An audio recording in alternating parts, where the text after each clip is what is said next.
هل حان الوقت لكي يعانق رونالدو المجد مع النصر؟ هل هي اللحظة المناسبة لرونالدو لكي يتوج بلقب الدوري السعودي مع النصر؟ وذلك بعدما تعثر الهلال مع الاتحاد، أي تعادلوا بهدف مقابل هدف. استغل النصر الفرصة بشكل جيد واحتل المركز الأول في الدوري السعودي. السلام عليكم ورحمة الله تعالى وبركاته. سعيد جدا أن ألتقي معكم مرة أخرى في هذه القناة لنتحدث فيها عن الدوري السعودي وعن الترتيب وكل ما يخص الدوري السعودي، فمرحبا بالجميع. في خصوص نتائج المباريات كانت كبيرة ومفاجئة نوعا ما، وهي كالآتي: الأهلي فاز على النجم بهدف مقابل بأربعة أهداف مقابل هدف عفوا.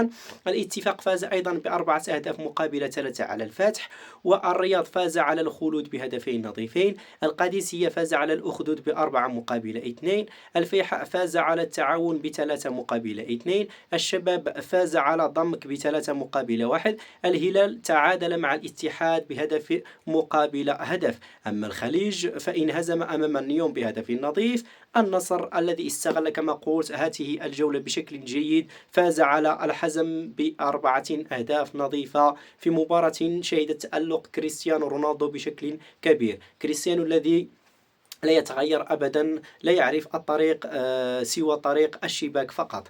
أما بخصوص الترتيب فكما قلت النصر استغل هذه الجولة بشكل جيد واقتنصها بشكل مثالي ليحتل بذلك المركز الأول برصيد 55 نقطة. الهلال في المركز الثاني ب54 نقطة. في المركز الثالث الأهلي ب53 نقطة. القادسية في المركز الرابع ب50 نقطة. والتعاون في المركز الخامس ب39 نقطة. وفي المركز السادس الاتحاد ب38 نقطة. فهؤلاء هم الأوائل في جدول ترتيب الدوري السعودي. أما بخصوص المراكز الأخيرة فالمركز الخامس عشر الرياض ب16 نقطة. المركز السادس عشر ضمك ب15 نقطة. المركز السابع عشر الأخدود ب10 نقاط. والمركز الأخير النجمة ب8 نقاط.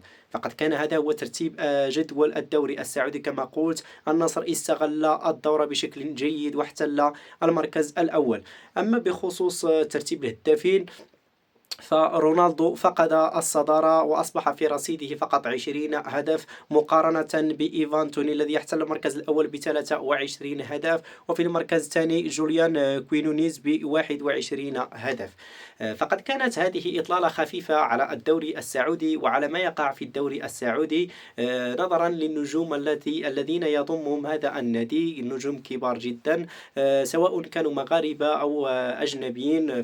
فقد أصبح الدوري السعودي كما قلت يقدم مباراة كبيرة جدا بقيادة طبعا النجم والأسطورة الكبيرة كريستيانو رونالدو.